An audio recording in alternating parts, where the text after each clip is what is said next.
Hello കൂട്ടുകാരെ, നമ്മൾ ഇന്ന് ചാപ്റ്റർ 7 അലോഹങ്ങൾ നോൺ മെറ്റൽസ് ആണ് പഠിക്കുന്നത്. ഇന്ന് നമ്മൾ ഓക്സിജനെ പറ്റിയാണ് പഠിക്കുന്നത്. അപ്പോൾ ഭൂവൽക്കത്തിൽ എർത്തിൻ്റെ ക്രസ്റ്റിൽ ഏറ്റവും കൂടുതൽ കാണപ്പെടുന്ന മോസ്റ്റ് അബഡൻ്റ് എലമെൻ്റ് ആരെന്നറിയാവോ? ഓക്സിജനാണ്. Which is known as birth of life. നമ്മുടെ ഓക്സിജനെയാണ് ജീവൻ്റെ നിലനിൽപ്പിന് അത്യന്താപേക്ഷിതമായ വാതകം. പ്രാണവായുവാണ് നമ്മുടെ ഓക്സിജൻ. അന്തരീക്ഷവായു, അതുപോലെ തന്നെ ജലം, ധാതുക്കൾ, ജീവജാലങ്ങൾ എന്നിവയിലെല്ലാം ഓക്സിജൻ സ്വതന്ത്ര അവസ്ഥയിലും സംയുക്ത അവസ്ഥയിലുമാണ് കാണപ്പെടുന്നത്. Oxygen is found in free or combined state in atmospheric air, അന്തരീക്ഷവായു, വാട്ടർ, ജലം, ധാതുക്കൾ, മിനറൽസ് ആൻഡ് ലിവിങ് ഓർഗാനിസം. അപ്പം നമ്മുടെ പ്രാണവായു, എക്സിസ്റ്റൻസ് ഓഫ് ലൈഫിന് പ്രധാനമാണ് ആര്? ഓക്സിജൻ എന്ന് പറയുന്നത്. ഇനി ഓക്സിജൻ പരീക്ഷണശാലയിൽ എങ്ങനെയാണ് നിർമ്മിക്കുന്നതെന്ന് നോക്കാം. Observe the picture of the preparation oxygen in the laboratory. പരീക്ഷണശാലയിൽ ഓക്സിജൻ നിർമ്മിക്കുന്ന ചിത്രമാണ് ഈ തന്നിരിക്കുന്നത്. What is the reactant in the chemical reaction? നോക്കൂ ചിത്രത്തിൽ ഏതാണ് ഇതിനകത്ത് അഭികാര്യം? KMnO4. എന്താണ് KMnO4? Potassium permanganate. എന്താണ്? പൊട്ടാസ്യം പെർമാംഗനേറ്റ് ആണ് ഓക്സിജൻ ഉണ്ടാക്കുന്നതിലെ അഭികാര്യം എന്ന് പറയുന്നത്, reactant. Heat the boiling tube containing potassium permanganate. Potassium permanganate എടുത്തിരിക്കുന്ന ഈ ബോയിലിംഗ് ട്യൂബ് ചൂടാക്കുക. Insert a burning match stick to the mouth of boiling tube. What is the observation? കത്തുന്ന ഒരു മാച്ച് സ്റ്റിക്ക് നമ്മൾ ബോയിലിംഗ് ട്യൂബിൻ്റെ വായുടെ ഭാഗത്തേക്ക് കാണിക്കുകയാണെങ്കിൽ കൂടുതൽ ബ്രൈറ്റ് ആയിട്ട്, കൂടുതൽ കൂടുതൽ തിളക്കത്തോടെ മാച്ച് സ്റ്റിക്ക് കത്തുന്നതായിട്ട് കാണാൻ സാധിക്കും. Complete chemical equation of the reaction. അപ്പോൾ രാസസമവാക്യം പൂർത്തീകരിക്കാൻ 2 KMnO4 ഹീറ്റ്, 2 KMnO4 ചൂടാക്കുന്നു, പൊട്ടാസ്യം പെർമാംഗനേറ്റ് ചൂടാക്കുന്നു. അപ്പോൾ എന്തൊക്കെയാണ് ഉൽപ്പന്നങ്ങൾ? K2MnO4. എന്തൊക്കെയാണ്? K2MnO4 plus MnO2 plus MnO2 plus O2. അങ്ങനെ ഓക്സിജൻ ഉണ്ടാവുന്നു. അപ്പോൾ ഇക്വേഷൻ പഠിക്കാൻ കുറച്ച് എളുപ്പമാണ്. 2 KMnO4 ഹീറ്റ് ചെയ്യുന്നു, താപം ചൂടാക്കുന്നു, കിട്ടുന്നത് K2MnO4. അടുത്ത പ്രൊഡക്റ്റിലേക്ക് പോകുമ്പോൾ ഈ K2നെയും കളയുക, ഓക്സിജനിലെ 2 ഓക്സിജനെയും കളയുക, അപ്പോൾ MnO2. ഇനി അടുത്ത നമ്മുടെ പ്രോഡക്റ്റ് ആരാ? ഓക്സിജനാണ്, O2. ഇങ്ങനെയാണ് നമ്മുടെ കെമിക്കൽ ഇക്വേഷൻ നമുക്ക് എളുപ്പത്തിൽ എഴുതാം. ഇനി ഫിസിക്കൽ പ്രോപ്പർട്ടീസ്, ഭൗതിക ഗുണങ്ങൾ നോക്കാം. എന്തൊക്കെയാണ് ഓക്സിജന്റെ ഭൗതിക ഗുണങ്ങൾ? കളറുണ്ടോ? ഇല്ല. ഓഡർ ഉണ്ടോ? ഗന്ധമുണ്ടോ? ഇല്ല. സോലുബിലിറ്റി ഇൻ വാട്ടർ, വാട്ടറിൽ സോലുബിൾ ആണോ? ജലത്തിലെ ലയിത്തം വാട്ടറിൽ സോലുബിൾ ആണ്, ജലത്തിൽ ലയിക്കും. നേച്ചർ ഓഫ് കമ്പസ്റ്റൻ, ജ്വലന സ്വഭാവം എങ്ങനെയാണ്? കത്താൻ സഹായിക്കുന്നവയാണ് ഓക്സിജൻ എന്ന് പറയുന്നത്. Helps to burn. വ്യാവസായികമായി ഓക്സിജൻ നിർമ്മിക്കുന്നത് ജലത്തിന്റെ വൈദ്യുതി വിശ്ലേഷണത്തിലൂടെയാണ്. Oxygen is manufactured by the electrolysis of water. 2H2O electrolysis, വൈദ്യുതി വിശ്ലേഷണം നടത്തുന്നു, അങ്ങനെ 2H2 പ്ലസ് O2 ലഭിക്കുന്നു. അപ്പോൾ ഓക്സിജൻ മാനുഫാക്ചർ ചെയ്യുന്നത് വ്യവസായ ഇൻഡസ്ട്രിയിൽ ചെയ്യുന്ന എങ്ങനെയാണ്? ഇലക്ട്രോളിസിസ് ഓഫ് വാട്ടർ ആണ്, വൈദ്യുതി വിശ്ലേഷണത്തിലൂടെയാണ്. ഇനി important chemical properties of oxygen നോക്കാം. ഓക്സിജൻ്റെ പ്രധാന രാസഗുണങ്ങൾ.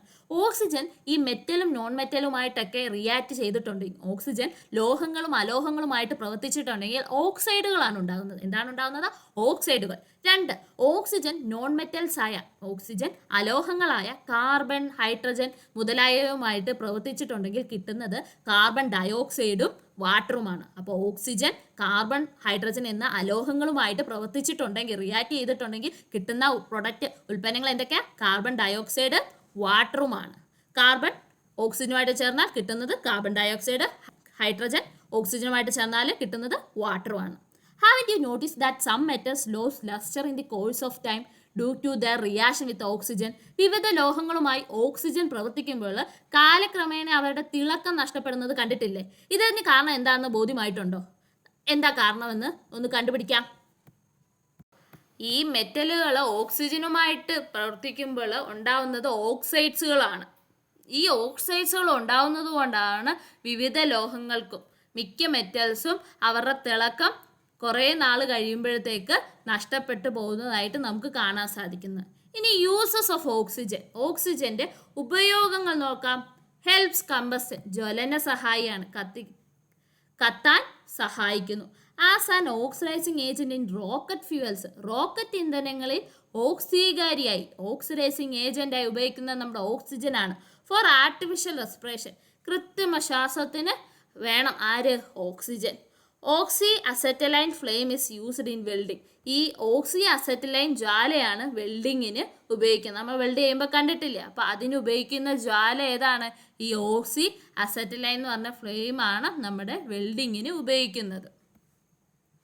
നമുക്ക് ഓസോണെ പറ്റി പഠിച്ചാലോ? ഓസോൺ O3 നമ്മൾ ഇഷ്ടം പോലെ കേട്ടിട്ടുണ്ട് അല്ലേ?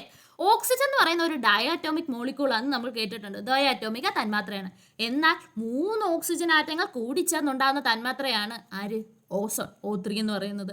3 ഓക്സിജൻ ആറ്റം കമ്പൈൻ ചെയ്തുണ്ടാകുന്നതാണ് ഓസോൺ മോളിക്യൂള്. കൂടുതലും ഈ ഓസോൺ കാണപ്പെടുന്നത് അന്തരീക്ഷത്തിലെ സ്ട്രാറ്റോസ്ഫിയറിലാണ്.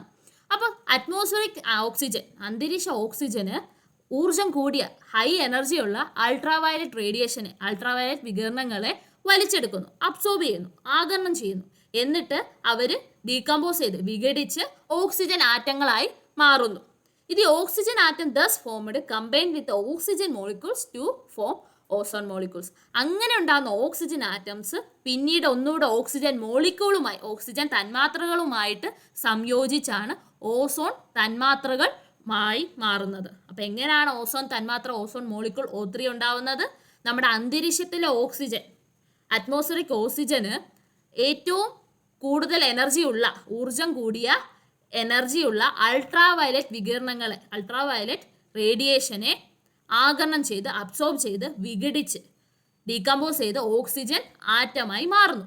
ഈ ഓക്സിജൻ ആറ്റങ്ങൾ ഓക്സിജൻ തന്മാത്രകളുമായി, ഓക്സിജൻ മോളിക്യൂളുമായിട്ട് കമ്പൈൻ ചെയ്ത് ഓസോൺ മോളിക്യൂൾസ്, ഓസോൺ തന്മാത്രകളായി മാറുന്നു. ഇക്വേഷൻ നോക്കൂ. 3O2 റിവേഴ്സിബിൾ ആരോയാണ് 2O3, UV വികിരണം, UV radiation. 3O2 reversible arrow 2O3. This process take place through the following step. ഈ പ്രവർത്തനം നടക്കുന്നത് ചുവടെ നൽകിയിരിക്കുന്ന ഘട്ടങ്ങളിലൂടെയാണ്. ആദ്യം ഓക്സിജൻ ആറ്റം UV റേഡിയേഷന്, UV വികിരണത്തെ ആഗിരണം ചെയ്ത് ഓക്സിജൻ ആറ്റംസ് ആയി മാറുന്നു. അറ്റ്മോസ്ഫിയറിക് നൈട്രജൻ UV വികിരണത്തെ, UV റേഡിയേഷനെ ആഗിരണം ചെയ്ത് ഓക്സിജൻ ആറ്റംസ് ആയി മാറുന്നു. ഈ ഓക്സിജൻ ആറ്റം ഓക്സിജൻ മോളിക്യൂളുമായിട്ട് ചേർന്ന്, തന്മാത്രകളുമായി ചേർന്ന് ഓസോൺ മോളിക്യൂൾ, ഓസോൺ തന്മാത്രയായി മാറുന്നു. അപ്പം ഇങ്ങനെ ഉണ്ടായ ഓസോൺ എന്താ ചെയ്യുന്ന അറിയാവോ? അവർ തിരിച്ച് ചെയ്യും. ഈ കുറച്ച് എനർജിയുള്ള അൾട്രാവയലറ്റ് വികിരണങ്ങളെ, അൾട്രാവയലറ്റ് റേഡിയേഷനെ അബ്സോർബ് ചെയ്തിട്ട് ആഗിരണം ചെയ്തിട്ട് അവർ വീണ്ടും ഓക്സിജൻ ആയിട്ട് അങ്ങ് മാറും. അപ്പോൾ oxygen absorb ultraviolet radiation having low energy to form oxygen again. Oxygen again. Ozone ഊർജ്ജം കുറഞ്ഞ അൾട്രാവയലറ്റ് വികിരണങ്ങളെ ആഗിരണം ചെയ്ത് വീണ്ടും അങ്ങോട്ട് ഓക്സിജനായി മാറുന്നു. ഈ ചാക്രിക പ്രവർത്തനത്തിൻ്റെ ഫലമായി as A result of the cyclic process the amount of ozone in the atmosphere remains constant. ഇങ്ങനെ ചെയ്യുന്നതുകൊണ്ട് ഓസോണിൻ്റെ അളവ് അന്തരീക്ഷത്തിൽ സ്ഥിരമായി നിലനിൽക്കുന്നു. ഈ പ്രവർത്തനത്തിൽ ഊർജത്തിനായി സൂര്യനിൽ നിന്ന് വരുന്ന അൾട്രാവയലറ്റ് വികിരണങ്ങൾ ഉപയോഗപ്പെടുത്തുന്നതിനാൽ മാരകമായ ഇത്തരം വികിരണങ്ങൾ അമിതമായി ഭൂമിയിൽ എത്തുന്നില്ല. ഓസോൺ ഒരു ഗ്രീൻ ഹൗസ് വാതകമാണ്. അപ്പോൾ പിന്നെയും ഓക്സിജൻ ഉണ്ടാകുന്നു. അതുകൊണ്ട് ഓക്സിജന്റെ ലെവൽ എമൗണ്ട് അറ്റ്മോസ്ഫിയർ, അന്തരീക്ഷത്തിൽ റിമെയിൻ ആയിട്ട് ഇരിക്കുന്നു. അപ്പോൾ ഇത് energy for this process is obtained from the ultraviolet radiation from the sun. സണ്ണിൽ നിന്ന്, സൂര്യനിൽ നിന്ന് വരുന്ന അൾട്രാവയലറ്റ് വികിരണങ്ങളെ, റേഡിയേഷനെ ഇവരെന്ത് ചെയ്യുന്നു? വലിച്ചെടുക്കുന്നു. അതുകൊണ്ട് എർത്തിലേക്ക് എത്തുന്ന ഹാർംഫുൾ റേഡിയേഷൻ, മാരകമായ റേഡിയേഷന് എർത്തിലേക്ക് എത്തുന്നത് തടയുകയും ചെയ്യുന്നു. അതുകൊണ്ട് ഓസോൺ എന്ന് പറയുന്ന ഒരു ഗ്രീൻ ഹൗസ് ഗ്യാസ് ആണ്. ഓസോൺ ഒരു ഗ്രീൻ ഹൗസ് വാതകമാണ്. ഓസോൺ ലെയർ ഡിപ്ലീഷൻ, ഓസോൺ പാളിയുടെ ശോഷണം. ക്ലോറോഫ്ലൂറോ കാർബൺ CFC ആണ് ഓസോൺ പാളിയുടെ ശോഷണത്തിന്, ഡിപ്ലീഷന് കാരണമാകുന്നത്. കേട്ടിട്ടില്ലേ ഓസോൺ പാളിയിൽ വിള്ളൽ എന്നൊക്കെ? അതിന് മെയിൻ റീസൺ എന്ന് പറയുന്നത് ഈ ക്ലോറോഫ്ലൂറോ കാർബൺ ആണ്, CFC ആണ്. The chlorofluoro carbon which mix with the atmosphere. അന്തരീക്ഷത്തിൽ കലരുന്ന ക്ലോറോഫ്ലൂറോ കാർബണുകൾ സ്ട്രാറ്റോസ്ഫിയറിൽ എത്തുന്നു, റീച്ച് അറ്റ് ദി സ്ട്രാറ്റോസ്ഫിയർ. എന്നിട്ട് അവ സ്വയം വിഘടിച്ച് ക്ലോറിനായി മാറുന്നു.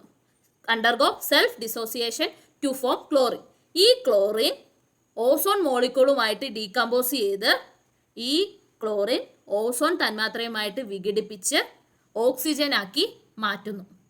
This chlorine decomposes the ozone molecule to oxygen. Ozone മോളിക്യൂളിനെ ഈ ക്ലോറിൻ ഡീകമ്പോസ് ചെയ്യിപ്പിച്ച് വിഘടിപ്പിച്ച് ഓക്സിജനാക്കി മാറ്റുന്നു. This disturb the equilibrium of ozone oxygen cyclic process. ഇത് ഓസോൺ ഓക്സിജൻ ചാക്രിക പ്രവാഹത്തെ അസന്തുലമാക്കുന്നു. ഇത് ഓസോൺ ഓക്സിജൻ ചാക്രിക പ്രവാഹത്തെ സൈക്ലിക് പ്രോസസ്സിനെ അസന്തുലിതമാക്കുന്നു, ഡിസ്റ്റർബ് ചെയ്യുന്നു ഇക്വിലിബ്രിയത്തെ. The depletion of atmospheric ozone reduces the absorption of ultraviolet radiation. അങ്ങനെ അറ്റ്മോസ്ഫിയർ അന്തരീക്ഷത്തിലെ ഓസോണിന് ശോഷണം ഡിപ്ലീഷൻ സംഭവിക്കുമ്പോൾ അൾട്രാവയലറ്റ് വികിരണങ്ങളെ അൾട്രാവയലറ്റ് റേഡിയേഷനെ ആഗിരണം ചെയ്യാനുള്ള ഇത് കുറയും, ആഗിരണം ചെയ്യുന്നത് കുറയും. അപ്പോൾ ക്ലോറോഫ്ലൂറോ കാർബൺ കൂടുതലും എങ്ങനെ അറ്റ്മോസ്ഫിയർ അന്തരീക്ഷത്തിൽ എത്തുന്നത്? നമ്മൾ യൂസ് ചെയ്യുന്ന റെഫ്രിജറേറ്ററിൽ നിന്ന്, AC നിന്നൊക്കെയാണ് ക്ലോറോഫ്ലൂറോ കാർബൺ എവിടെ എത്തുന്നത്? അന്തരീക്ഷത്തിലെത്തുന്നത്. അപ്പോൾ ഈ അന്തരീക്ഷത്തിലെത്തുന്ന ക്ലോറോഫ്ലൂറോ കാർബൺ നമ്മളെ ഓസോൺ എവിടെ ഇരിക്കുന്നത്? സ്ട്രാറ്റോസ്ഫിയറിലാണ്. സ്ട്രാറ്റോസ്ഫിയറിലെത്തി സ്വയമേ വിഘടിപ്പിച്ച് ക്ലോറിനായി മാറുന്നു. ഈ ക്ലോറിൻ ഓസോൺ മോളിക്യൂളിനെ വിഘടിപ്പിച്ച് ഓക്സിജനാക്കി മാറ്റുന്നു. സാധാരണ ഓസോൺ ഓക്സിജനായി മാറുന്നത് UV വികിരണങ്ങളിലെ ലോ എനർജിയിലുള്ളത്, കുറഞ്ഞ ഊർജ്ജമുള്ളതിനെ വലിച്ചെടുത്താണ് ഓക്സിജനാക്കി മാറ്റുന്നത്. അപ്പോൾ ഈ ഒരു സൈക്കിളിനെ അത് എന്ത് ചെയ്യുന്നു? ഡിസ്റ്റർബ് ചെയ്യുന്നു. ഈ ചാക്രിക പ്രഭാവത്തെ അത് അസന്തുലിതമാക്കുന്നു. അങ്ങനെ ഓസോണിൽ വിള്ളലുകൾ സംഭവിക്കുന്നു. അപ്പോൾ കൂടുതൽ UV വികിരണങ്ങൾ, UV റേഡിയേഷൻസ് നമ്മുടെ എർത്തിലേക്ക് എത്താൻ കാരണവുമാകുന്നു. ഓക്സിജനെയും ഓക്സോണും ഓക്സോൺ പാളിയുടെ ശോഷണത്തെ പറ്റിയൊക്കെ ഡിപ്ലീഷനെ പറ്റിയൊക്കെ നിങ്ങൾക്ക് മനസ്സിലായെന്ന് വിശ്വസിക്കുന്നു. Thank you.